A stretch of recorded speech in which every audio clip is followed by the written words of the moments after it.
ओम नमो भगवते वासुदेवाय। ओम नमो भगवते वासुदेवाय। ओम नमो भगवते वासुदेवाय। श्रीमद् भागवतम स्कंद 4 अध्याय 30 प्रचेताओं के कार्यकलाप श्लोक क्रमांक 2। तो किं वारस्पत्येह परत्र वाथ कैवल्यनाथ प्रिय पार्श्ववर्तिनः आसाद्य देवं गिरिशं यदृक्षयः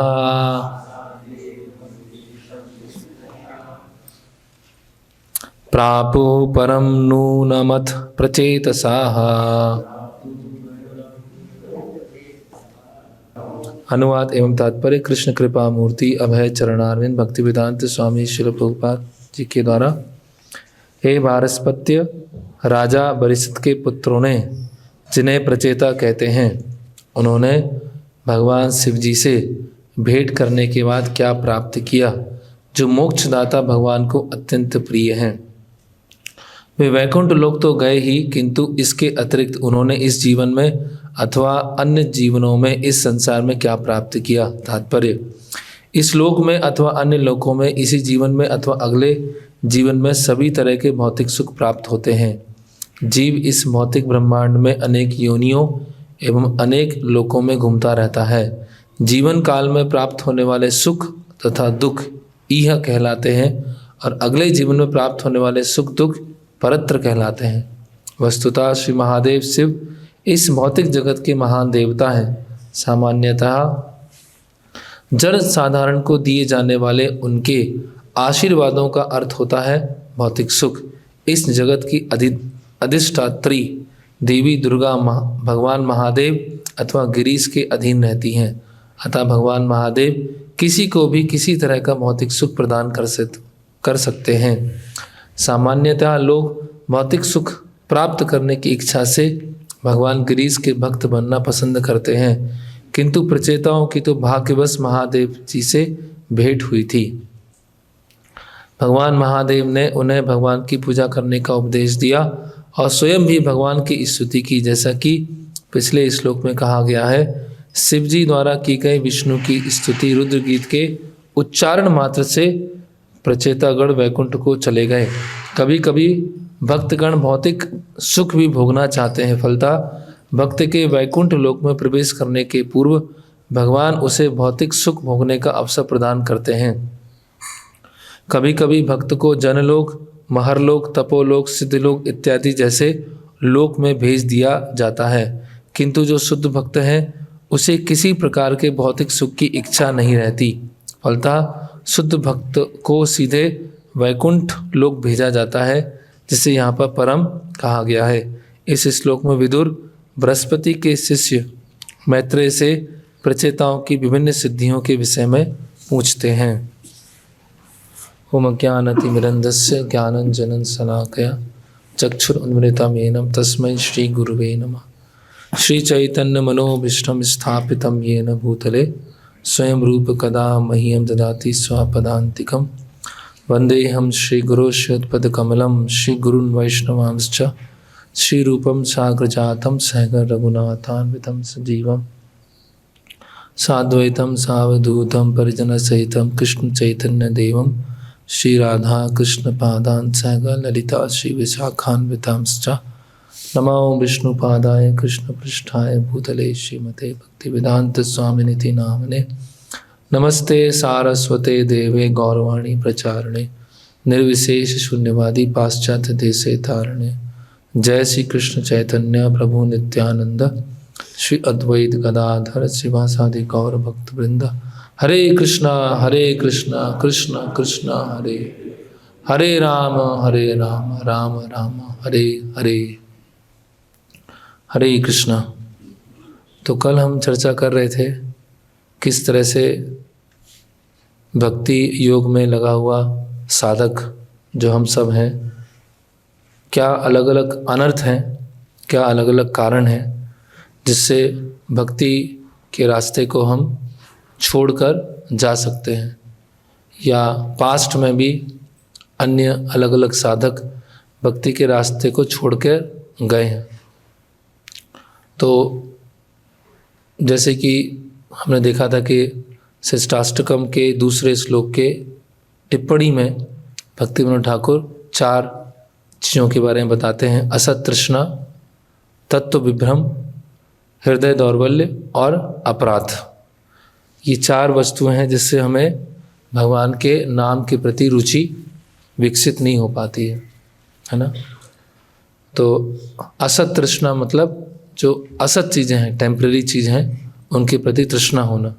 तत्व विभ्रम मतलब कुछ फिलॉसफिकल तरीके से कुछ डाउट्स होना, है ना, मिसअंडरस्टैंडिंग्स होना, तो उसको बोलते हैं तत्व विभ्रम। और हृदय दौर्बल्य, हृदय दौर्बल्य मतलब सब कुछ जानते हुए भी नहीं करना, सब कुछ जानते हुए भी नहीं कर रहे। और चौथा है अपराध, है ना, सेवा करते समय अपराध, या तो वैष्णव अपराध या धाम में जाने के बाद अपराध। तो ये सब 4 चीज़ें हमें नाम रुचि से रोकती हैं, या सामान्यतः बोलें कि भक्ति में प्रगति करने से रोकती हैं। तो इन्हीं चारों जो अनर्थ हैं उसी का जो विस्तार है, हम ये चर्चा कर रहे थे कल। ये 12 वस्तुओं को देखा, 12 अनर्थों को, 6 को देख लिया, 6 बाकी है। और इसमें एक और है जो इसमें लिखा नहीं है लेकिन स्मरण आया, इंस्टीट्यूशनल प्रॉब्लम्स। वो भी एक कारण होता है कभी कभी भक्ति पथ को छोड़ने का, है ना। हालांकि वो उसी में आ जाएगा लेकिन फिर भी एक अलग 13वां नंबर है इंस्टीट्यूशनल प्रॉब्लम्स। ओके, तो एक फटाफट रिवाइज कर लेते हैं। सबसे पहले हमने देखा था कि साधना वीक है, साधना दुर्बल है। तो साधना वीक होने से उसका जो सार निकलेगा, वो एसेंस निकलेगा, वो क्या है, हमारा हायर टेस्ट चला जाएगा, उच्च स्वाद चला जाएगा, और हमारी दृष्टि क्या हो जाएगी, बहुत धुंधली हो जाएगी।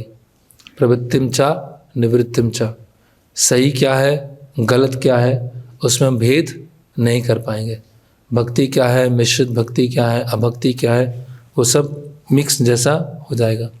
और हमारी दृष्टि क्या होगी, स्पष्ट रूप से क्लियर कट जो विज़न है वो नहीं रह पाएगा। डल हो जाएंगे भक्ति में, सुस्त हो जाएंगे, हमेशा कंफ्यूज्ड रहेंगे, पता नहीं क्या करना है, प्रभुपाद जी ने क्या बताया है, कैसे किया जाए। सेवा करने में इंटरेस्ट नहीं आएगा। तो इस तरह से अगर हमारी साधना अच्छी नहीं है तो उसके बहुत सारे दुष्परिणाम होंगे, है ना। फिर हमने आगे देखा था अहंकार और श्रेष्ठता की भावना। तो ये जो अहंकार और श्रेष्ठता की भावना है उसके कारण हम अन्य जो भक्त हैं उनकी जो सलाह है उसको सुन नहीं पाएंगे, है ना। वो हमारे कानों में उनकी जो सलाह है वो अंदर जा ही नहीं पाएगी। अन्यों को हम मेंटली डिसरिस्पेक्ट करना चालू कर सकते हैं, उनका अनादर करना चालू कर सकते हैं। और ऐसे भक्तों को अप्रोच करना भी क्या होता है, बहुत मुश्किल होता है, क्योंकि उनमें श्रेष्ठता की भावना है। और ऐसे भक्तों का जो तृणादपि सुनिचैन वर्ष है वो अन्यों के लिए है, स्वयं के लिए नहीं है। अन्य तृणादपि सुनिचैन वर्ष का पालन करें लेकिन मेरे लिए श्लोक नहीं है। तो ये जो अहंकार और श्रेष्ठता की भावना आने से उसका जो एसेंस निकलेगा फाइनली वो क्या आएगा, पुनर्मुषिका भवा, फिर से हम चूहे बन जाएंगे। चूहे थे शुरुआत में, है ना, वैष्णवों की कृपा से, हरि गुरु वैष्णव की कृपा से कुछ शेर बन पाए। शेर मतलब मन का संयम, इंद्रियों का संयम, सेवा में एक्सपर्टीज, है ना, नियमों को पालन करना, तपस्या करना, संस्कृत सीखना, इन सबको हम कर पाए, सेवाएं, अलग अलग सेवाएं करना। लेकिन अगर हमारे अंदर अहंकार और श्रेष्ठता की भावना है ना, तो फिर से हम चूहे बन जाएंगे। फिर से ये सारे जो गुण भगवान भक्तों को प्रदान करते हैं उनकी सेवा के लिए भगवान उनसे छीन लेंगे कि वो ये इनके पास जो गुण है उन गुणों का उपयोग ये अपनी श्रेष्ठता को स्थापित करने में कर रहे हैं, ना कि उन गुणों का उपयोग वो मेरी सेवा करने के लिए कर रहे हैं। तो भगवान ने कुछ गुण प्रदान किए हैं, कुछ क्षमताएं प्रदान की हैं, और सेवा करने से कुछ समादमा आया है। तो उन सब का उपयोग किस में होना चाहिए? भगवान की सेवा में होना चाहिए। अगर उन चीज़ों का उपयोग भगवान की सेवा में नहीं हो रहा है, अपनी श्रेष्ठता को बढ़ाने में हो रहा है, तो भगवान क्या करेंगे? एक दिन छीन लेंगे सब कुछ, और फिर हमसे शेर से क्या बन जाएंगे? चूहे बन जाएंगे फिर, है ना। और ऐसा हुआ है, ऐसा बहुत। फिर है आत्म केंद्रित भक्ति, स्वयं की भक्ति से संतुष्ट हैं।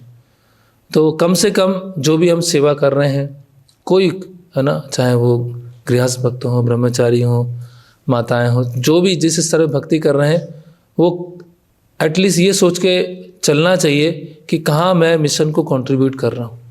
क्या मैं अन्य भक्तों को, उनको भक्ति में आगे बढ़ने के लिए सहायता कर रहा हूँ, या जो अन्य भक्तों को भक्ति में आगे बढ़ने में सहायता कर रहे हैं उनके सहायक के रूप में मैं बन रहा हूँ, है ना। वो जो गोपेर भरतो पद कमले हो दास दासानुदास, है ना। तो भजनानंदी तो नहीं बन रहा हूँ धीरे धीरे कि अपना भजन करना है, अपनी साधना करना है, अन्यों से कुछ लेना देना नहीं है।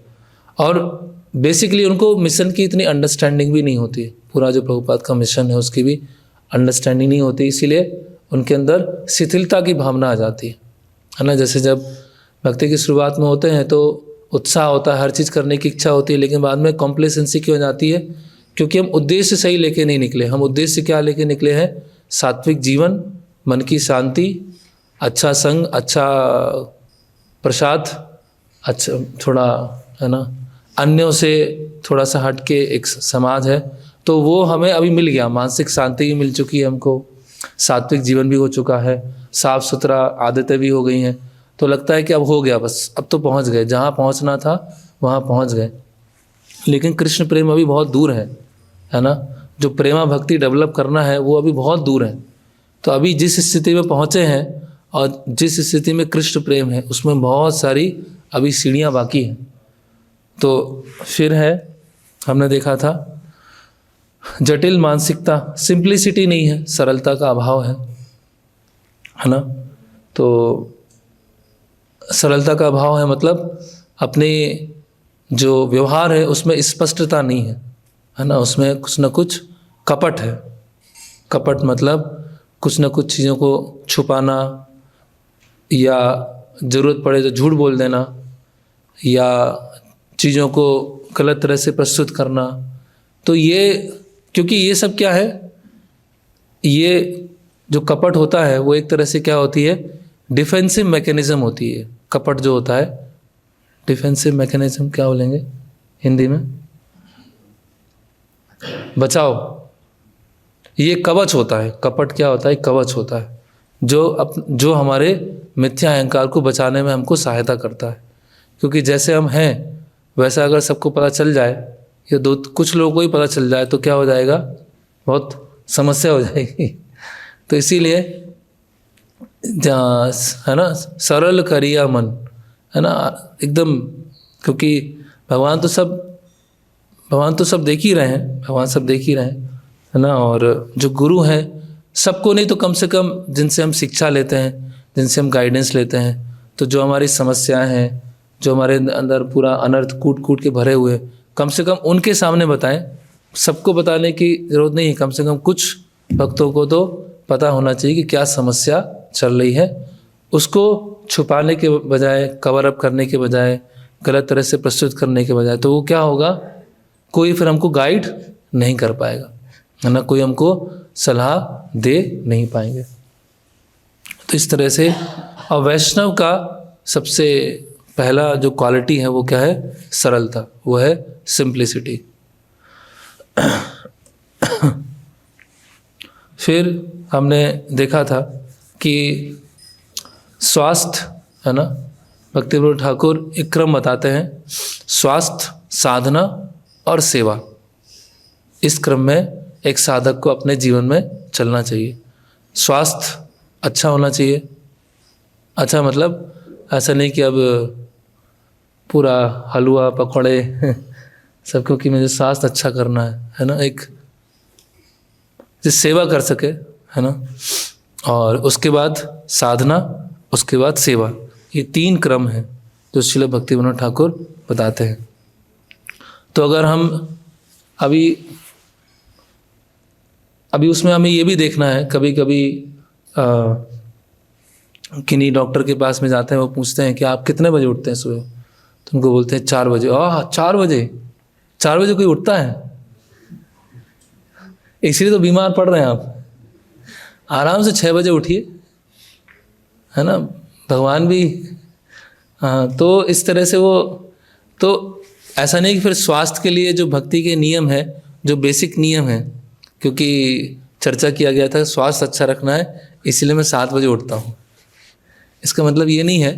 भक्ति के सारे नियमों को, विशेष का मंगला आरती है, अन्य जो मॉर्निंग प्रोग्राम, इवनिंग प्रोग्राम, उसको ध्यान में रखते हुए हम अपने शरीर को कैसे हष्ट पुष्ट रख सकते हैं, वो बहुत ज़रूरी है। नहीं तो कई बार ऐसा होता है कि स्वास्थ्य अच्छा ना होने के कारण अन्य भक्त हमारी सेवा में लगे होते हैं, है ना। कोई कुछ हमारे लिए ला रहा होता है, कोई दूसरा कुछ ला रहे होते हैं, कोई तीसरे ला रहे होते हैं, तो हम सेवा करने आए हैं लेकिन अन्य भक्तों से सेवा लेना प्रारंभ कर देते हैं।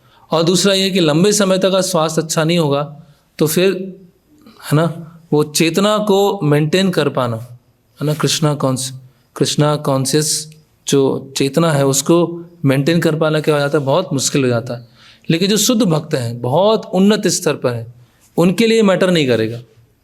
उनके लिए, क्योंकि वो धीरे धीरे शरीर से उनका संबंध जो है और शरीर से उनकी जो पहचान है धीरे धीरे कम होती जा रही है। उनका जो बॉडीली कॉन्सेप्शन ऑफ लाइफ है या देहात्म बुद्धि की जो भावना है वो धीरे धीरे कम होती जा रही, तो उनके लिए ये रूल अप्लाई नहीं होगा। लेकिन साधक जो हैं, जो शरीर के ऊपर निर्भर हैं, शरीर एक साधन है, तो वो साधन को, इंस्ट्रूमेंट को, जैसे अभी कार है तो कार की अगर सर्विसिंग नहीं करेंगे, कार का डोर ठीक नहीं करेंगे, इंजन ठीक नहीं करेंगे और हमेशा सोचेंगे जब भी मैं बैठूं कार लेके जाऊं, तो कार को बेसिक मेंटेनेंस की ज़रूरत है जिससे कार अच्छे से चलती रहेगी, है ना। तो इसीलिए पुश कर रहे हैं और फिर ब्रेक डाउन हो गया, है ना। ओके, तो फिर हमने देखा था पूजा, लाभ, प्रतिष्ठा। तो जैसे कुछ समय बीतेगा तो सभी लोग, है ना, कभी कभी होता है पुस्तक वितरण करने में जाते हैं, या कोई गृहस्थ भक्त हैं, कभी कोई ट्रैवल में जा रहे हैं, धोती कुर्ता पहने हुए हैं, तो बाकी लोग, अगर कोई पुण्यशाली व्यक्ति है तो एकदम किसी को 4 या 6 महीने हुआ है, उस भक्त के भी अन्य लोग पैर छूना चालू कर देते हैं। फिर वो भक्त सोचता, अरे मैं तो अभी तो पहली बार तो धोती कुर्ता पहना, कोई मेरे पैर छूने लगा। तो वो मिलेगा, वो यश मिलेगा, वो प्रतिष्ठा मिलेगी, वो प्रेस्टीज मिलेगी, है ना। तो वो जब यश मिलेगा और जब वो प्रेस्टीज मिलेगी तो उस समय हमारा क्या रिएक्शन होगा वो बहुत ज़रूरी। ऐसा हम, हाँ, भजनानंदी है तो पूजा, लाभ, प्रतिष्ठा से बाहर चलेगा, लेकिन वो भी भजनानंदी कैसे होते हैं, मतलब जो वास्तव में भजनानंदी नहीं है वो भी कहीं ना कहीं वो दुष्ट मन तुम्ही किसेर वैष्णव, है ना, प्रतिष्ठा से निर्जने घरे तब केवल हरिनाम कैतव, है ना। प्रतिष्ठा के लिए आप निर्जन उसमें गए हैं और आपका हरिनाम केवल क्या है, एक कैतव, कैतव मतलब धोखाधड़ी है। तो ये पूजा, लाभ, प्रतिष्ठा, है ना। तो हम सब दास बनने आए हैं, है ना, और सभी दास हैं, कॉन्स्टिट्यूशनली, संवैधानिक रूप से सभी दास हैं, लेकिन सेवा करने के लिए अलग अलग उपाधियां दी जाती हैं, है ना। ये यात्रा इंचार्ज हैं, है ना, ये बुक डिस्ट्रीब्यूशन टीम के इंचार्ज हैं, हाँ, ये फेस्टिवल इंचार्ज हैं, ये हेड कुक हैं। ऐसे सब उपाधियां समय के साथ दी जाती हैं। कोई भी ऑर्गेनाइजेशन है, कोई मैनेजमेंट है, उसको सुचारू रूप से चलाने के लिए कोई ना कोई उपाधियां दी जाती हैं, लेकिन वो उपाधियों का अपने आप में कोई उपयोग नहीं है। उपाधियां किस लिए हैं, जिससे हम भगवान की सेवा अच्छे से कर सकें, जिससे एक संगठन जो है ऑर्गेनाइजेशन अच्छे से चल सके।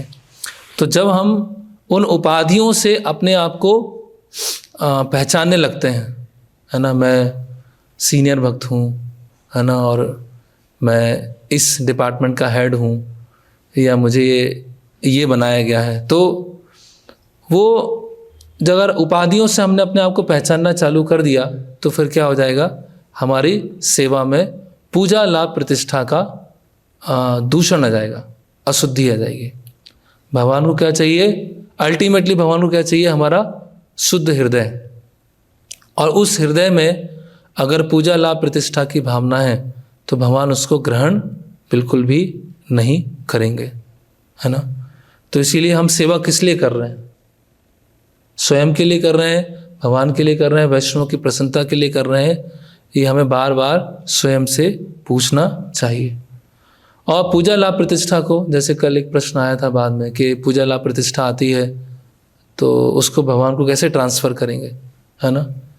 तो जैसे बल्ब है ना, बल्ब यहाँ पर है, तो बल्ब की अपनी कोई रोशनी नहीं है, बल्ब का अपना कोई प्रकाश नहीं है, लेकिन बल्ब अगर पावर हाउस से जुड़ा है तो वो प्रकाश दे रहा है ना। कोई 0 वाट का बल्ब हो सकता है, कोई 20 वाट्स का बल्ब हो सकता है, कोई 100 वाट का हो सकता है ना। कोई वो क्या बोलते हैं, हेलोजन कोई हेलोजन हो सकता है। तो हेलोजन बोल रहा है कि अरे तुम तो 0 वाट के बल्ब हो, देखो तुम्हारी क्या स्थिति है, मैं तो एक हेलोजन हूँ, है ना। तो हेलोजन और 0 वाट के बल्ब में झगड़ा हो गया, वो बोल रहा है तुम 0 वाट के हो, है ना। तो कोई 0 वाट का हो या हेलोजन हो, वो अगर वो उससे जुड़ा हुआ है, पीछे तार से जुड़ा हुआ है, और तार कहाँ जुड़े हुए हैं, पावर हाउस में जुड़े हुए हैं, तो फिर कोई भी बल्ब होगा उसमें रोशनी आएगी। नहीं तो कितनी बड़ी हेलोजन लगा दें, अगर वहाँ पावर हाउस सप्लाई नहीं है तो वैसी रखी रहेगी वो, है ना। अनंत काल तक वो ऐसी रहेगी जब तक उसमें इलेक्ट्रिक सप्लाई नहीं रहेगी। तो उसी तरह से अगर हम कुछ कर पा रहे हैं, कुछ सेवा कर पा रहे हैं, है ना, कुछ चीज़ों में दक्षता हासिल कर ली है, कुछ अच्छे से मैनेज कर पा रहे हैं, कुछ अच्छे से प्रचार कर पा रहे हैं, अन्य भक्तों को भक्ति में लेके आ रहे हैं और अन्य भक्तों को सेवा में लगा पा रहे हैं, तो इसका मतलब क्या है, क्योंकि हम हरि गुरु वैष्णव रूपी जो उनकी कृपा का तार है उससे जुड़े हुए हैं। तो हरि गुरु वैष्णव का कृपा रूपी जो तार है वो जुड़ा हुआ है, और उन तीनों की कृपा आ रही है, कृपा रूपी तार आ रहा है, तो फिर कुछ कर पा रहे हैं। अगर वो कृपा रूपी तार चला गया तो कोई, जैसे पहले भी कई बार चर्चा किया है कि हम जब पुस्तक वितरण करने जाते हैं या किसी से डोनेशन कलेक्शन करने के जाते हैं तो उसमें क्या लिखा होता है, इस्कॉन का लोगो लगा होता है ना, founder acharya his divine grace A C Bhaktivedanta Swami Prabhupada, या कोई प्रोजेक्ट चालू होता है, project by ISKCON founder acharya. तो अगर हम वो लेके जाते हैं तो फिर दान देते हैं। अगर वैसे ही चले जाएं कि हमें फलाना फलाना मंदिर बना रहे हैं, कोई देखेगा भी नहीं, क्योंकि इस्कॉन का लोगो है उसमें, क्योंकि प्रभुपाद जी ने उसको स्थापित किया है, और श्रील प्रभुपाद ने उसको स्थापित करने के लिए इतना कष्ट लिया है, तो उसका जो पका पकाया फल है वो हमको मिल रहा है, और जो पका पकाया फल है उसको हम दूसरों को दिखाते हैं, उसके कारण लोग हमको हमारी प्रशंसा करते हैं, उसके कारण लोग हमें दान देते हैं, उसके कारण लोग हमारे प्रोग्राम्स में आते हैं। क्यों है? क्योंकि श्रील प्रभुपाद है। तो अगर श्रील प्रभुपाद नहीं है और हमने अपना कोई चालू कर दिया तो कितने लोग आएंगे वहाँ सुनने के लिए, कितने लोग आएंगे वहाँ दान देने के लिए, कितने लोग आएंगे जो भगवद गीता को अप्रिशिएट करेंगे। तो इसीलिए श्रील प्रभुपाद पूर्ववर्ती आचार्य और वर्तमान प्रभुपाद जी के जो शिष्य हैं उनके कारण ही कुछ कर पा रहे। तो अगर इस चीज़ को स्मरण रखेंगे तो ये जो पूजा लाभ प्रतिष्ठा, जैसे कभी कभी होता है कोई भक्त आज तो मन में होता आज तो मैंने क्या प्रवचन दिया है, अरे प्रवचन तैयार करने के लिए नोट्स कहाँ से आए, आपने श्लोक कहाँ से लिए, वो आपने पॉइंट्स कहाँ से उठाए, पॉइंट्स आपने कोई ना कोई जो वरिष्ठ भक्त हैं उनका प्रवचन सुना है ना, या प्रभुपाद की जो बुक्स है वो पढ़ा है ना, या प्रभुपाद की बुक्स में संस्कृत श्लोक है उसको उठाकर उसको कॉपी पेस्ट करके आप प्रेजेंट कर रहे हैं और सब बड़ाई कर रहे हैं, हाँ कितना अच्छा लेक्चर दिया, लेकिन वो उसका कहाँ से आया वो, है ना। तो हर परिस्थिति में हम देखेंगे कि अगर वो हरि गुरु वैष्णव की कृपा रूपी तार को अगर हम समझ रहे हैं तो फिर ये पूजा लाभ प्रतिष्ठा की भावना नहीं आएगी और हम उसको डाइजेस्ट कर पाएंगे, है ना। और अपने जो गुरुजन हैं श्रील प्रभुपाद तक उस सेवा को उसको हम भेज पाएंगे। तो ये बहुत मुश्किल होता है। ग्रॉस रूप से जो काम होता है, ग्रॉस रूप से जो भौतिक इच्छाएं होती हैं, उनको समित करना फिर भी एक तरह से आसान है। वो एक लेवल पर समित हो जाती हैं कुछ समय के साधना से, कुछ वर्षों की साधना से वो ग्रॉस रूप से भौतिक इच्छाएं एक तरह से शांत हो जाती है। कभी कभी वो पॉपअप होता रहता है, बीच बीच में भौतिक इच्छा आती रहती है, लेकिन पूजा लाभ प्रतिष्ठा की भावना है वो बहुत गहरी है, वो पूरा अंदर तक जा चुका है। तो इसीलिए, है ना, जैसे वो भागवतम के कई जगह ऐसा आता है, प्रथम स्कंद में आता है कि अर्जुन द्वारिका से जब लौटते हैं तो कुछ चरवाहों के द्वारा कुछ चरवाहे उनको हरा देते हैं। तो अर्जुन सोचते हैं कि अरे कुछ चरवाहों ने मुझे हरा दिया, मेरे पास वही गांडीव है, वही रथ है, फिर ऐसा कैसे हो गया, है ना। तो अर्जुन फिर वहाँ पर श्रील प्रभुपाद बताते हैं कि क्योंकि अर्जुन भगवान के द्वारा शक्ति प्रदत्त हैं, एम्पावर्ड हैं, इसीलिए भगवान की कृपा से सब कर पा रहे हैं। और भगवान कुछ समय के लिए अगर वो शक्ति को निकाल देंगे तो वो कुछ भी नहीं कर पाएंगे। और बाद में अर्जुन भगवत गीता स्मरण करते हैं, भगवत गीता के निर्देशों को याद करते हैं और उनके अंदर दोबारा वो जो शक्ति प्रदत्त की गई थी वो फिर से वो एम्पावर्ड हो जाते हैं। तो इसीलिए ये बहुत जरूरी है इस पूजा लाभ प्रतिष्ठा की भावना से निकलना। तो ओके, फिर आता है स्वतंत्र व्यवहार और मनमानी। तो इसको भी हमने, जो स्वतंत्र व्यवहार और जो मनमानी वाले भक्त होते हैं, उनके जो गुरु होते हैं उनका मन होता है, और उस गुरु का चेला का मतलब पतन फिक्स है, पक्का हो गया। अगर उसका मन गुरु हो गया तो शिष्य का पतन हो चुका है, मतलब, है ना। और ऐसे भक्तों को रोक टोक पसंद नहीं होती है, उनके जीवन में कोई ऐसे गाइड नहीं होते हैं, है ना। कोई उनको गाइड तो होते हैं, लेकिन कब तक गाइड होते हैं उनके जीवन में, जब तक वो उनके मन की बात उनके मन के अनुसार चलते हैं तब तक उनके गाइड रहते हैं। और जब उनके मन के अनुसार चलना वो हो जाता है, पूरा हो जाता है, तो उस दिन से वो उनके गाइड नहीं रहते। तो गाइड है, कैसे गाइड है? कंडीशनल गाइड है। आप मेरे शिक्षा गुरु हैं कब तक? जब तक आप मुझे समझेंगे। अगर आप मुझे समझ रहे हैं तो आप मेरे गुरु हैं, अगर आप मेरी भावनाओं को नहीं समझ रहे हैं तो कैसे आप गुरु? तो कैसे, मतलब, और ये ऐसा होता है, प्रारंभ में नहीं होता। ये सब अनर्थ क्या होते हैं? कुछ सालों के बाद आते हैं। प्रारंभ में तो वो काम, क्रोध, लोभ, आलस्य, है ना, ये इन सब से जूझ रहे होते हैं। फिर धीरे धीरे साधना से, मॉर्निंग प्रोग्राम से, जब से वो सब सफाई होना चालू हो जाती, क्लियर होना चालू हो जाता, लेकिन बाद में फिर ये आते हैं, है ना। तो कोई कमिटमेंट नहीं है सेवा के लिए, है ना, किसी भी तरह का कमिटमेंट नहीं है सेवाओं के लिए। और ये स्वतंत्र व्यवहार बहुत, जब जैसे जैसे समय बीतता है तो स्वतंत्रता मिलना चालू हो जाती है। और जब स्वतंत्रता मिलना चालू हो जाती है तो स्वतंत्रता का प्रॉपर यूज कर रहे हैं या मिस यूज कर रहे हैं, है ना। जब ऐसा होता है ना, जब बच्चा छोटा है तो माता पिता हर एक्टिविटी ऑब्जर्व करते रहते हैं, अरे कहीं गिर तो नहीं गया, है ना, कहीं हाथ में कुछ ऐसी चीज़ तो नहीं ले लिया जो गलत खा लिया हो, कहीं पेट खराब हो जाए, है ना, कहीं दौड़ते दौड़ते कहीं चला गया तो एकदम चिंतित हो जाएंगे, है ना, उसके पीछे जाके उसको लेके आएंगे, है ना। जब थोड़ा सा और बड़ा होता है, थोड़ा सा और बड़ा होगा तो थोड़ा कम चीज़ों को ऑब्जर्व करेंगे, फिर लगता है चलो अभी बड़ा हो गया, इतना हर चीज़ को ध्यान देने की ज़रूरत नहीं है।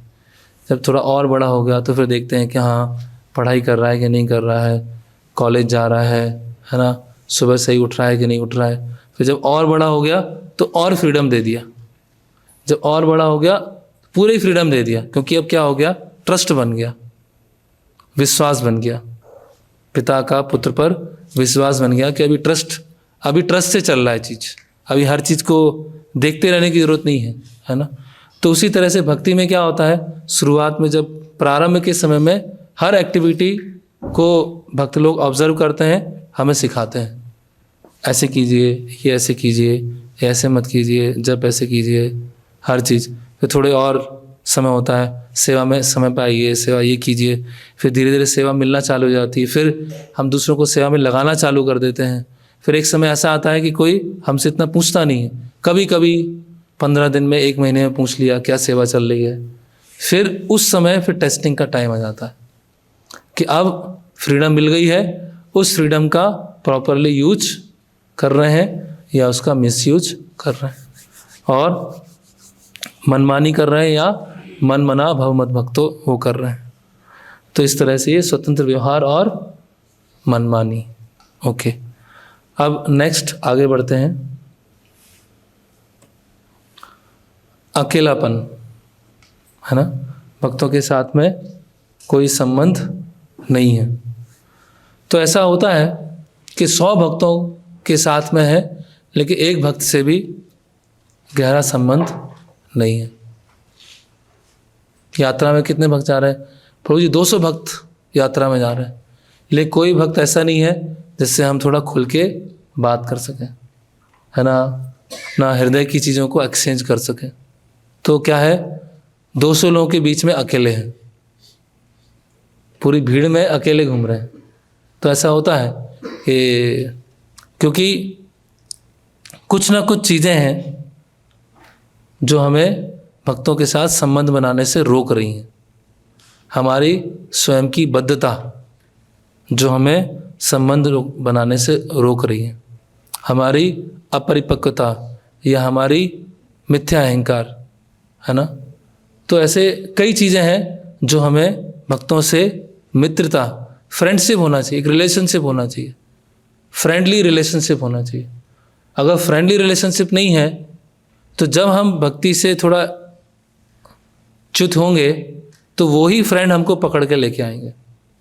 और कोई फ्रेंड नहीं है और भक्ति से च्युत हो रहे हैं तो कोई देखने वाला ही नहीं है। तो अगर वो मित्र कोई है जिनके साथ अच्छा संबंध है तो वो देखेंगे, अरे ये तो थोड़ा डाइवर्ट हो रहा है, थोड़ा वो कम सीरियस हो गया है या थोड़ा सा प्रॉब्लम हो रही है, तो थोड़ा वो आगाह करेंगे, क्योंकि संबंध गहरा है। तो वो किस स्तर पर ही बात कर सकते हैं, उनको बहुत हिचकिचाहट होने की ज़रूरत नहीं है, वो खुल्लम खुल्ला बात कर सकते हैं उनसे कि आपकी देखिए ये प्रॉब्लम है, आप ये ठीक नहीं कर रहे हैं, आपको ये करना चाहिए, आप ये ठीक से नहीं करते हैं। क्योंकि वहाँ पर है एक मित्रता है, एक अच्छा कृष्णा कॉन्शियस रिलेशनशिप है। तो ये सब भक्तों को ऐसा सोचना चाहिए, है ना, कि उनके सीनियर्स तो एक बात है कि शिक्षा गुरु हैं या गाइड करने वाले, वो एक बात है, लेकिन मित्र भी समकक्ष होना बहुत ज़रूरी है।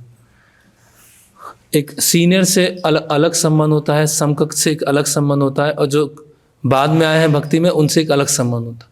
तीनों से संबंध थोड़ा अलग अलग स्तर पर होता है। तो इसीलिए कभी कभी भक्त को मंदिर आते हैं या यात्रा में जाते हैं या किन्हीं सेवा में जाते हैं तो वो किसी से रिलेट नहीं कर पाते, है ना, किसी से वो खुल के बातचीत नहीं कर पाते, अपने अंदर ही अंदर कुछ कुछ चलता रहता है। तो ये जैसे एक बार किन्हीं भक्त ने कहा कि प्रभु जी यहाँ पर सारे भक्त ऐसे ही हैं, है ना, मतलब वो इस तरह से बोल रहे थे कि कोई सिंसियर नहीं है, सारे भक्त ऐसे ही हैं, सिंसियर नहीं है।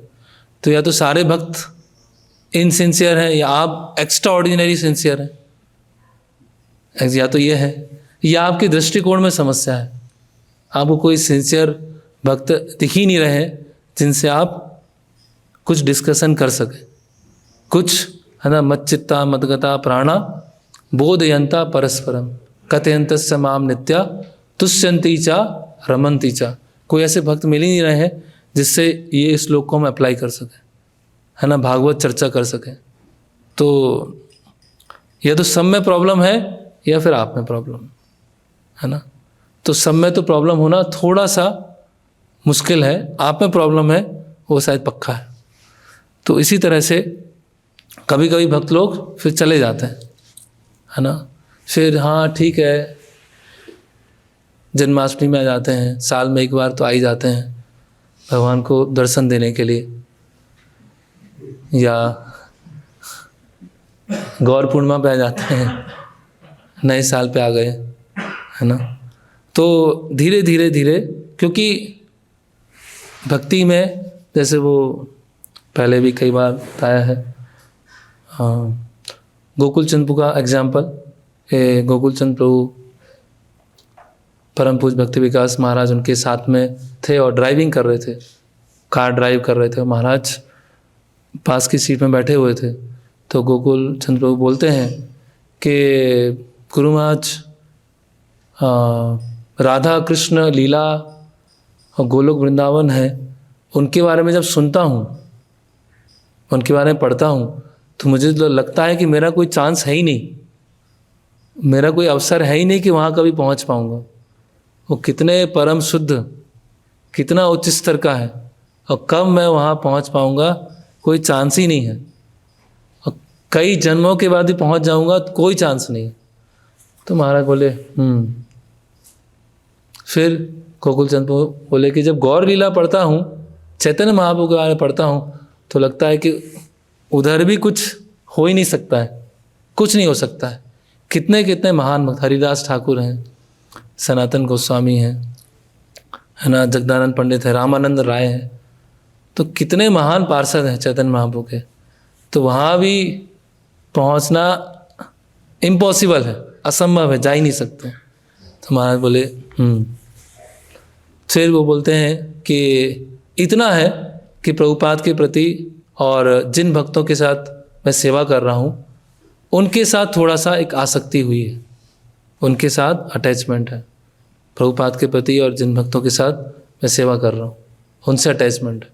तो महाराज बोलते हैं this is the beginning of love of God head, ये कृष्ण प्रेम की शुरुआत है। तो कृष्ण प्रेम की शुरुआत ऐसे नहीं होगी, वह कृष्ण से प्रेम है और बीच में कोई नहीं है, बीच में मुझे किसी से कुछ लेना देना नहीं है, बस कृष्ण से लेना है और चैतन्य महाप्रभु से लेना और प्रभुपाद से लेना देना है।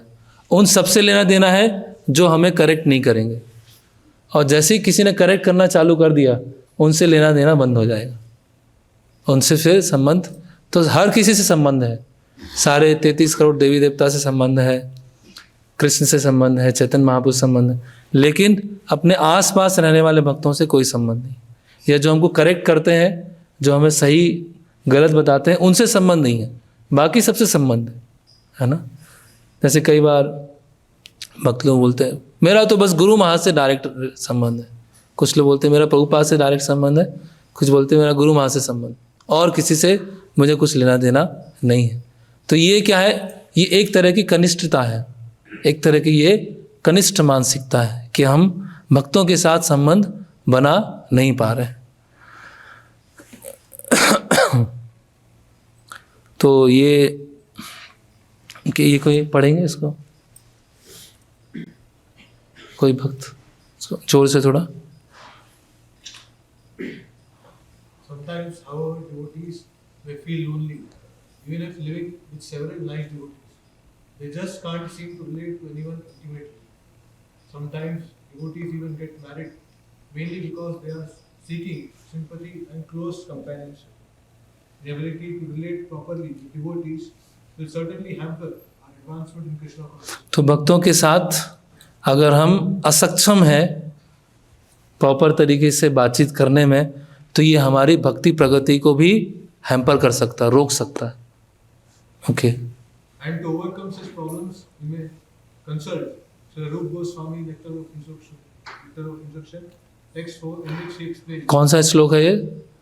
उपदेशामृत का चौथा श्लोक। ददाति प्रतिगृहाति गुह्यम आख्याति पृच्छति भुंक्ते भोजते चैव षड्विधि प्रीति लक्षण।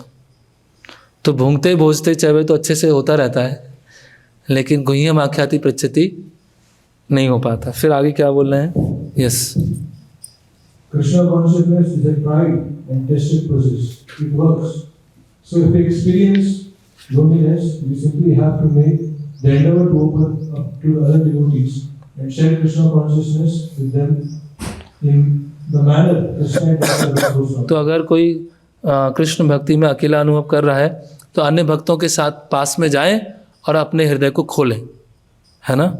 किस तरह से? जैसे रूप गोस्वामी ने बताया। ओके।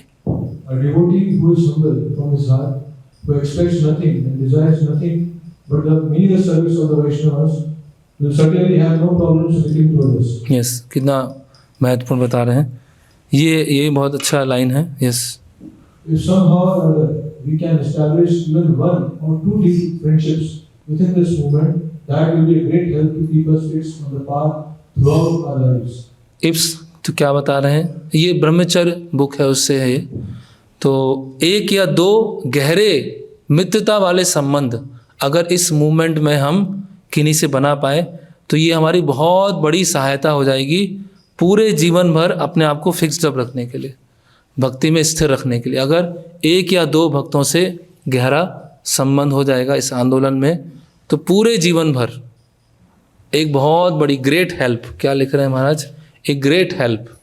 ग्रेट हेल्प मतलब बहुत बड़ी हेल्प हो जाएगी हमें फिक्स्ड अप भक्ति के रास्ते में फिक्स रखने के लिए। ओके, तो ये जरूरी है। ओके, फिर आगे बढ़ते हैं। तो स्लाइड में थोड़ा मिस्टेक है इसमें, तो ये स्लाइड होना चाहिए था। 4 नियमों को तोड़ना और अभक्तों के हाथ का भोजन ग्रहण करना। तो उसी में ही आता है अवैध स्त्री पुरुष संग। तो इसीलिए जो वैदिक कल्चर, वैदिक संस्कृति के जो नियम बताए हैं श्रील प्रभुपाद ने कि इस तरह से व्यवहार हो कि ब्रह्मचारी अपने ब्रह्मचर्य आश्रम को मेंटेन रख सकें और माताएं अपने चेस्टिटी को मेंटेन रख सकें। इस तरह से हमें इन्वायरमेंट क्रिएट करना चाहिए कि ब्रह्मचारी ब्रह्मचर्य आश्रम के नियमों को अच्छे से पालन कर सकें और जो स्त्रियां हैं वो अपने चेस्टिटी के गुण को मेंटेन रख सकें। तो उसी तरह से हमारा डीलिंग्स होना चाहिए, उसी तरह से आदान प्रदान होना चाहिए, उसी तरह से इंटरेक्शन होना चाहिए, है ना? तो अगर हम जो अपने व्यवहार है, डीलिंग्स हैं, इंटरेक्शन है, उसमें सावधान नहीं हैं, है ना, और प्रचार के नाम पर अपने बाउंड्रीज को क्रॉस कर रहे हैं, मर्यादा को क्रॉस कर रहे हैं, है ना, सेवा में लगाने के नाम पर अगर हम बाउंड्री को क्रॉस कर रहे हैं तो ये क्या है, बहुत घातक हो सकता है। ये हमारी भक्ति के लिए क्या हो सकता है, बहुत घातक हो सकता है। तो इसीलिए ये बहुत ज़रूरी है। हाँ, ये असत तृष्णा में है, ये असत तृष्णा का एक पार्ट है कि यथासंभव हो कि जो गाइडेंस है, प्रैक्टिकल गाइडेंस माताओं को करें। प्रैक्टिकल गाइडेंस में पुरुष भक्त या ब्रह्मचारी का कोई रोल है ही नहीं, उसमें किसी भी तरह का रोल नहीं है। तो माताओं को गाइड करें और इस तरह से इन्वायरमेंट हो कि एक दूसरे का हेल्प किया जाए नियम पालन करने में, है ना। जो माता जी हैं वो इधर हेल्प करें कि वो अपने आश्रम के नियमों को अच्छे से पालन कर सकें, और ब्रह्मचारी हैं उनको हेल्प करें कि वो अपने जो स्त्री के गुण और कर्तव्य बताए गए हैं शास्त्रों में, उनको पालन करने में उनको सहायता हो, है ना। तो ये बहुत ज़रूरी है, नहीं तो इसीलिए कैसे हम बातचीत कर रहे हैं, क्या हमारा पहनावा है ना। तो कई मंदिरों में ऐसे रूल्स भी हैं जहाँ पर इसमें काफ़ी रिस्ट्रिक्शन रखा गया है।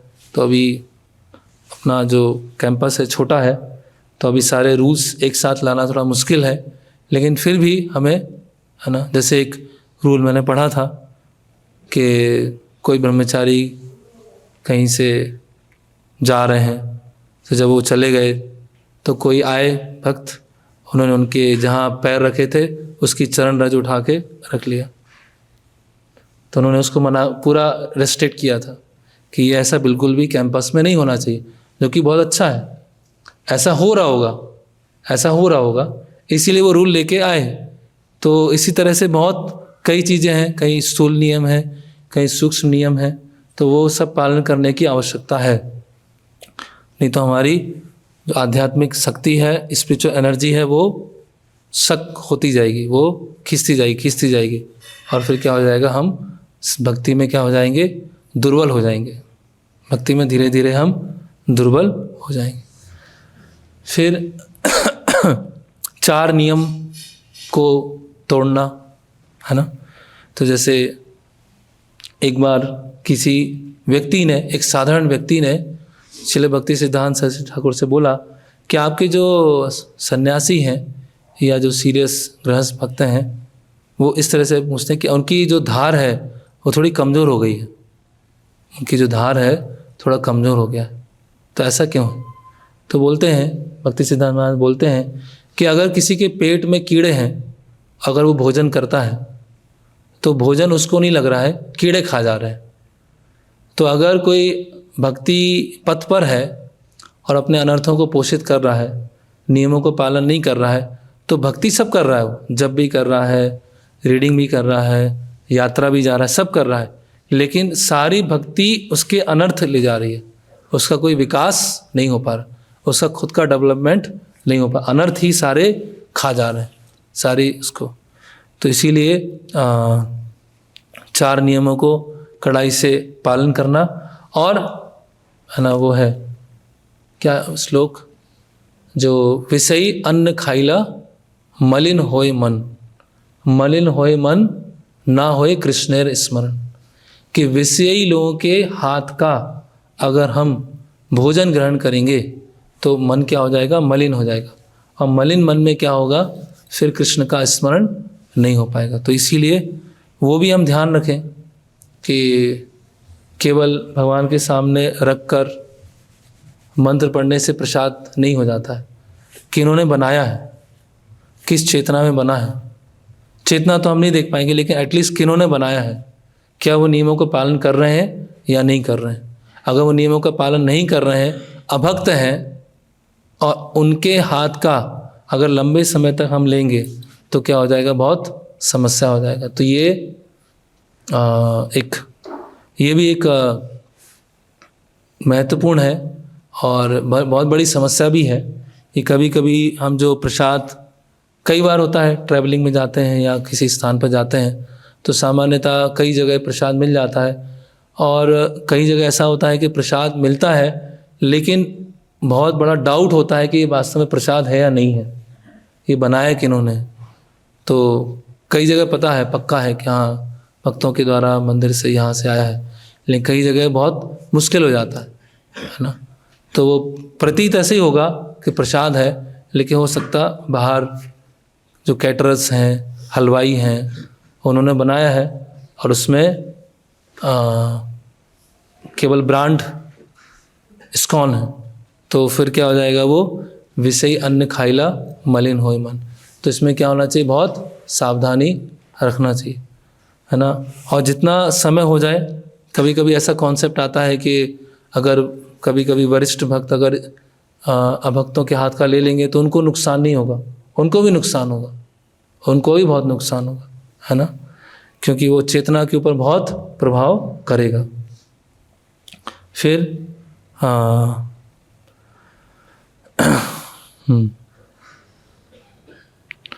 फिर इसमें यह है कि लाइफ, जीवन जो है ये एक्चुअली ब्रह्मचारी भक्तों के लिए बनाया था, लेकिन सभी के लिए लाइफ बहुत टू एम्बिशियस, बहुत अधिक महत्वाकांक्षा है, बहुत लग्जीरियस, बहुत सारी डिजायर्स हैं, ऐसा हम सोच रहे हैं, तो वो भक्ति में क्या है, एक तरह से वो बाधा हो जाएगी। तो ब्रह्मचारी के लिए वो टर्म है बाबू ब्रह्मचारी। गृहस्थ भक्तों के लिए क्या है वो भी पता नहीं क्या है। वो खुद तो बाबू ब्रह्मचारी है ना, तो टिप टॉप है ना, एकदम घी वाला और सब ब्रांडेड, हर चीज़ ब्रांडेड, हर चीज़ टिप टॉप, जो भी यूज कर रहे हैं सब बढ़िया है। तो वो बाबू ब्रह्मचारी की कैटेगरी में भी आ सकता है। तो युक्त वैराग्य के प्रिंसिपल को मिसयूज नहीं करना है ना। प्रभु जी में ये आवश्यकता है, क्यों है? प्रचार के लिए। कितने दिन प्रचार करेंगे आप? महीने में एक बार प्रचार करेंगे, तो किसी दूसरे से लेके आप प्रचार कर लीजिए उसको, है ना। तो इसीलिए गृहस्थ भक्त भी हैं, है ना, तो उनके लिए भी ये simple living high thinking, even शहर में भी हैं तो यही प्रिंसिपल है। हाँ, वहाँ थोड़े डायनेमिक्स चेंज होंगे, लेकिन झुकाव तो वही होना चाहिए, सादा जीवन उच्च विचार, है ना। कि अगर हम प्रभु जी मैंने 5 मंजिला घर बनाया है, किस लिए? जैसे वैष्णव आके रुकें और वैष्णव सेवा हो। तो वैष्णव कब आएंगे?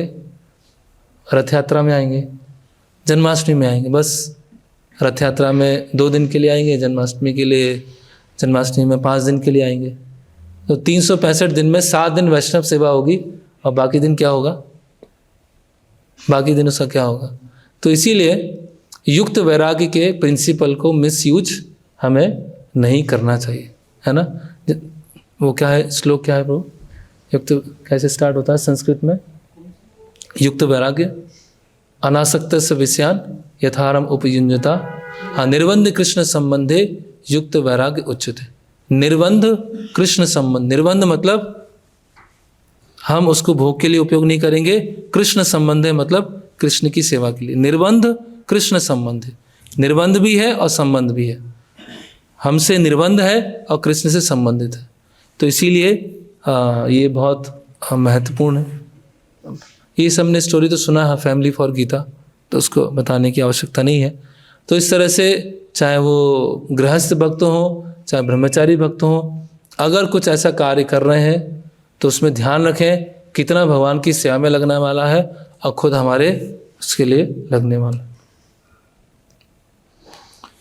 फिर तत्व विभ्रम, फिलॉसफिकल मिसअंडरस्टैंडिंग, है ना।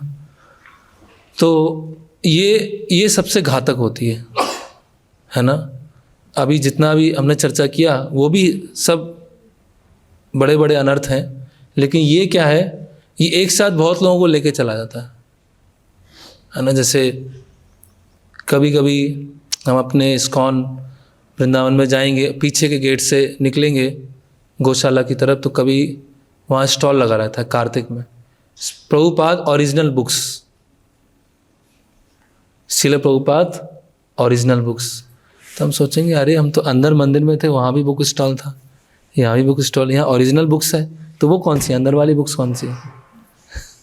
अगर ओरिजिनल ये है तो अंदर वाली बुक्स कौन सी है? तो ऐसे कोई वीडियो आ गया यूट्यूब पे, नया वीडियो, कैसे ऋत्विकिज्म, प्रभुपाद के ये लेटर है, प्रभुपाद ने 1976 में 77 में ये लेटर लिखा था, और कैसे प्रभुपाद ने बताया था उसका अभी मिल गया है।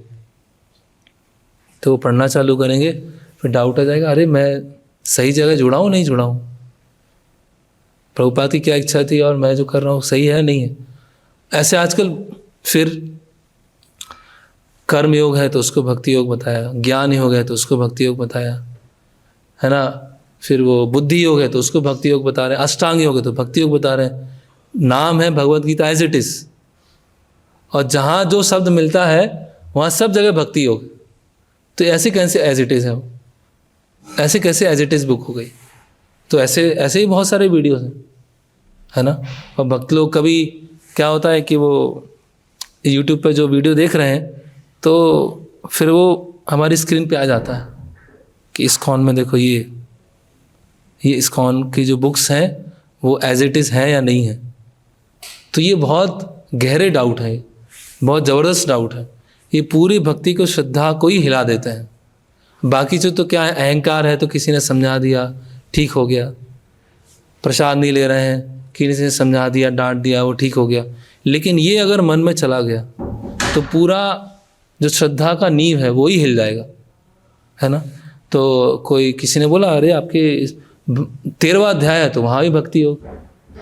अभी दूसरे आचार्य बोल रहे हैं कि 1 से लेकर 6 तक कर्मयोग है और 13 से लेकर 18 तक ज्ञान योग है और बीच में जैसे सैंडविच होती है उसमें भक्ति योग है। तो प्रभुपाद पहले को ही भक्ति योग बोल रहे हैं, बाद को ही भक्ति योग बोल रहे हैं, बीच को तो है ही भक्ति योग, तो ये है क्या, है ना। तो ऐसे बहुत सारे फिलॉसफिकल डाउट्स आ जाते हैं, है ना। और ये समय समय पर आता रहता है, समय समय पर ये चीज़ें चलती रहती। शिक्षा परंपरा या दीक्षा परंपरा, कई लोग बोलते हैं, कई हम वृंदावन में जाएंगे वहाँ बड़े बड़े पोस्टर लगे होते हैं कि गौड़ीय संप्रदाय का मध्वा संप्रदाय से कोई लेना देना नहीं है, ये 5वां संप्रदाय है। गौड़ीय संप्रदाय मध्वा संप्रदाय से अलग है और ये 5वां संप्रदाय। तो अब जो नया व्यक्ति होगा वो तो संशय में पड़ जाएगा, अरे ये क्या हो गया, हम तो 4 ही संप्रदाय में सोचते हैं, ये नया 5वां संप्रदाय कौन सा आ गया। तो ये ऐसा प्रहार करेंगे, ये डाउट ऐसा प्रहार करेंगे। तो अगर हम किन्हीं भक्त से इसके बारे में डिस्कस नहीं करेंगे तो पक्का है हमारी श्रद्धा हिल जाएगी। ऐसे फिर दीक्षा और शिक्षा परंपरा, है ना। तो अभी इतना नहीं है, लेकिन भक्ति सिद्धांत सरस्वती ठाकुर के टाइम पर बहुत लोग विरोध कर रहे थे कि ये कौन सी परंपरा है, इसमें गुरु शिष्य। तो ये जो गीत है कृष्णा होइते चतुर्मुख होए कृष्ण सेवन मुख, ये भक्ति सिद्धांत महाराज ने लिखा और पूरा बताया कि कैसे चैतन्य महाप्रभु से लेकर अभी तक पूरी परंपरा चली आ रही है। ये शिक्षा परंपरा है, किस तरह से शिक्षा गुरु है, शिक्षा शिष्य हैं, पूरा उन्होंने बताया। तो अभी हमारे समय पर ये हलचल नहीं है, लेकिन 70 साल या 80 साल पहले बहुत हलचल थी कि ये परंपरा सही है या नहीं है, चैतन्य महाप्रभु की जो संप्रदाय है वो सही है या नहीं है। तो इस तरह से ये फिलॉसफिकल डाउट क्या होते हैं, बहुत गहरे होते हैं, है ना। तो ये कुछ था। फिर आगे डाउट्स, है ना। तो पूरी ये स्लाइड हो नहीं पाई। संशय, किसी के ऊपर श्रद्धा नहीं हो पा रही है, यहाँ तक कि जो हमारे गुरु हैं, आदरणीय गुरु हैं, उनके ऊपर भी पूरी श्रद्धा नहीं है। शिक्षा गुरु हैं, उनके ऊपर श्रद्धा, किसी के ऊपर श्रद्धा नहीं है ना। जैसे वो बोलते हैं ना मोटिवेशनल स्पीकर, अपना रास्ता खुद बनाओ, आपके अंदर सब कुछ है, अपना रास्ता खुद बनाओ। तो कहीं ना कहीं उसी कैटेगरी में हम कहीं कोई आ सकता है कि मेरी किसी के ऊपर श्रद्धा है ही नहीं। संशय आत्मा विनश्यति, है ना। तो इंस्टीट्यूशन में ऐसी कुछ चीज़ें देखा है तो उसकी वजह से श्रद्धा कम हो गई है ना। और इंस्टीट्यूशन में तो अलग अलग प्रॉब्लम हो सकती है, नो डाउट, सभी तरह के व्यक्ति हैं, है ना। अभी हजारों लोग हैं जो इस्कॉन है अपना, उसमें आके भक्ति सेवा कर रहे हैं, सीख रहे हैं। तो हो सकता है कुछ लोगों का मोटिव पूरी तरह से शुद्ध नहीं है या गलत मोटिव से आए हैं, लेकिन ऐसे बहुत सारे लोग हैं जो अच्छे से सेवा कर रहे हैं, अच्छे से मिशन के लिए कंट्रीब्यूट कर रहे हैं। तो कहीं ना कहीं हमें ऐसे लोगों की एक्टिविटी पता चल गया, ऐसे लोगों से बातचीत हो गया, हमें लगा अरे अच्छा ऐसे लोग हैं, अच्छा ये होता है, अच्छा इस्कॉन में ऐसा चल रहा है, इस्कॉन में ये चीज़ चल रही है। अभी 1.5-2 साल पहले एक केस हुआ था फेमस, सब जगह फैल गया, तो सब बोलने लगे अरे इस्कॉन में ऐसा होता है। तो वृंदावन में भी असुर आते थे, वृंदावन में भी असुर आए हैं, पूतना आए, अघासुर आए, बकासुर आए, तो वृंदावन लेकिन फिर भी पवित्र ही रहा। तो बहुत सारे असुर घूमते रहे वृंदावन में, है ना, लेकिन भगवान क्या करते थे, असुरों को मार देते थे, है ना। तो उसी तरह से ऐसे कई इंस्टीट्यूशनल प्रॉब्लम्स या फ्लॉज होंगे, तो उसको देख के हम परेशान ना हो, क्योंकि शिक्षाएं अपने आप में परफेक्ट है, अपौरुष हैं, उसमें किसी भी तरह की त्रुटि नहीं है। तो कभी कभी इंस्टीट्यूशनल प्रॉब्लम की वजह से हम भक्त संग छोड़ के चले जाते हैं, अरे यहाँ तो ये समस्या है, यहाँ तो ये समस्या रहती है, यहाँ तो ये समस्या, सही बात है समस्या है, बात सही है, समस्या है, लेकिन ऐसी बहुत सारी चीज़ें हैं जो बिल्कुल अच्छे से चीज़ें चल रही हैं। तो इसी तरह से ये हमारे जीवन में ये डाउट्स भी आएंगे, हमारी ऑथोरिटीज़ के ऊपर डाउट आएंगे, हमारे शिक्षा गुरु हैं या दीक्षा गुरु हैं उनके ऊपर डाउट्स आएंगे, है ना। ऐसे बहुत सारे, है ना। जब प्रारंभ के समय में सब भक्तों हमको आदर्श रूप में देखते हैं, प्रभु जी कितने अच्छे हैं, ये प्रभु जी कितने अच्छे हैं, ये प्रभु जी कितने अच्छे हैं, ये माता जी कितना सेवा करते हैं, ये माता जी ऐसे कर रहे हैं। फिर धीरे धीरे धीरे धीरे समय बीतेगा तो हमें गलतियाँ भी दिखना चालू होंगी, प्रॉब्लम्स भी दिखना चालू होंगी, तो हम सोचेंगे अरे प्रभु जी तो जितने अच्छे दिखते थे उतने तो है नहीं, या माता जी इतना सेवा में दिखती थी लेकिन इतना तो नहीं है उनमें, है ना। तो हमें क्या है, फिर उस समय हमारा जो एक सरेंडर की भावना थी वो कम हो जाती है। फिर हमें क्या लगता है, ठीक है अपना एक स्पेस बना के चलो, अपने तरीके से करते रहो बस। तो ये डाउट जो होता है, संशय आता है। ऐसा कई बार होता है कि किन्हीं को अलग अलग कारणों की वजह से, जैसे आश्रम की बात लें तो आश्रम छोड़ के जाना है, तो अगर उनको बोला जाए कि आपके जो गुरु हैं, अगर आपको कुछ विचार विमर्श करना है तो आपने जो गुरु हैं उनसे आप डिस्कशन कीजिए, तो आपको और क्लियरिटी आएगी, स्पष्टता आएगी कि ऐसा डिसीजन क्यों लिया जा रहा है। तो भक्त बोलते हैं अभी महाराज के पास में क्या जाएंगे, महाराज तो हमारी क्या सुनेंगे, हम तो बहुत छोटे भक्त हैं, और महाराज तो जो उनके सीनियर डिसाइपल हैं उनकी बात सुनते हैं, हमारे छोटे मोटे भक्त की क्या बात सुनेंगे। तो फिर दीक्षा हमने क्यों लिया, सरेंडर क्यों किया, जहाँ विश्वास ही नहीं है कि वो हमारी बात सुनेंगे, हमें प्रॉपर सॉल्यूशन देंगे। अगर हमें विश्वास नहीं है तो क्यों, है ना। एक अथॉरिटी में समस्या हो सकती है, दूसरे अथॉरिटी में हो सकती है, तीसरे अथॉरिटी, लेकिन हमारे जो दीक्षा गुरु हैं जिनके प्रति हमें स्वेच्छा से सरेंडर किया है, वो तो जैसा बोलेंगे, जो बोलेंगे हम तैयार हैं, हमको समझ में आए या नहीं आए। लेकिन ऐसा भी हो जाता है कि कभी कभी जो हमारे दीक्षा गुरु हैं उन पर भी संशय आ जाता है। ये काफ़ी बड़ा विषय है और ऐसा होता है भक्तों में। ऐसे बड़े बड़े स्कॉलर वाले भक्त होते हैं, उनमें भी हो जाता है ऐसा। बहुत स्कॉलरली भक्त हैं, उनको भी ये संशय आ जाते हैं। फिर लास्ट है ये ऑफेंसेस, वैष्णव अपराध। तो एक होता है क्रिया में ऑफेंस, एक होता है मानसिकता में ऑफेंस, है ना। एक होती है ऑफेंसिव एक्टिविटीज़, एक होती है ऑफेंसिव मेंटेलिटी। तो ऑफेंस केवल एक्टिविटी करने से नहीं होता, ऑफेंस अगर मन से भी हम कर रहे हैं तो वो ऑफेंस क्या हो जाएगा, हमारी भक्ति लता को धीरे धीरे वो सुखाना चालू कर देगा।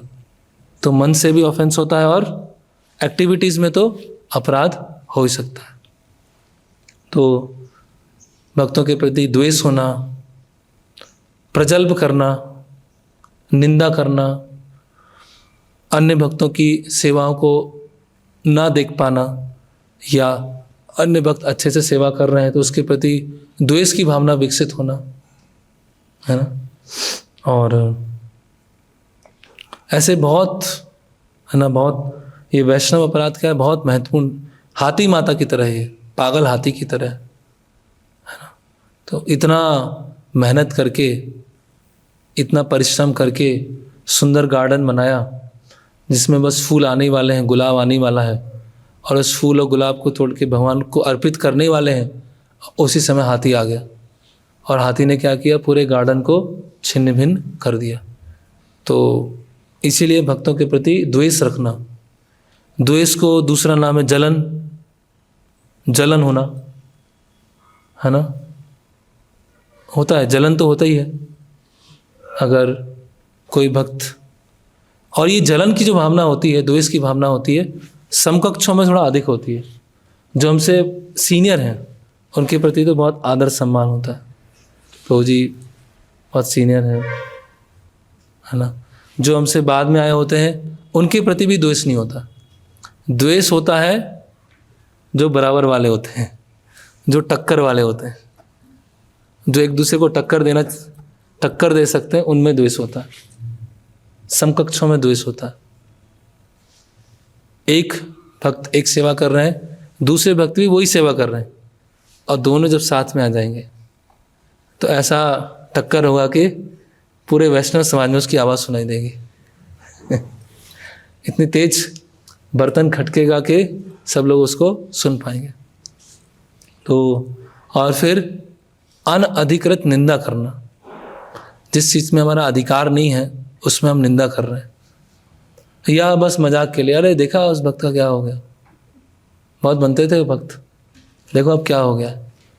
तो बस वो अगला आपके साथ ही होने वाला है, अभी अगला जो है नेक्स्ट आप ही हैं। तो इसीलिए बहुत अधिक हमें सावधान रहने की आवश्यकता है। अगर हम, जैसे एक वृत्तांत आता है, पुराणों में स्टोरी आती है कि एक ब्राह्मण थे, बहुत ही शुद्ध, नियमों में पक्के, और उनसे कुछ दूर एक ऐसा एक एरिया था जहाँ पे एक वैश्या थी। तो उनको कर्मों की वजह से, परिस्थिति की वजह से ऐसा कार्य करना पड़ रहा था उन स्त्री को, तो बहुत दुखी रहती थी, है ना, बहुत उनको ग्लानि होती थी और बहुत, है ना, पश्चाताप होता था कि कैसा मेरा जीवन है।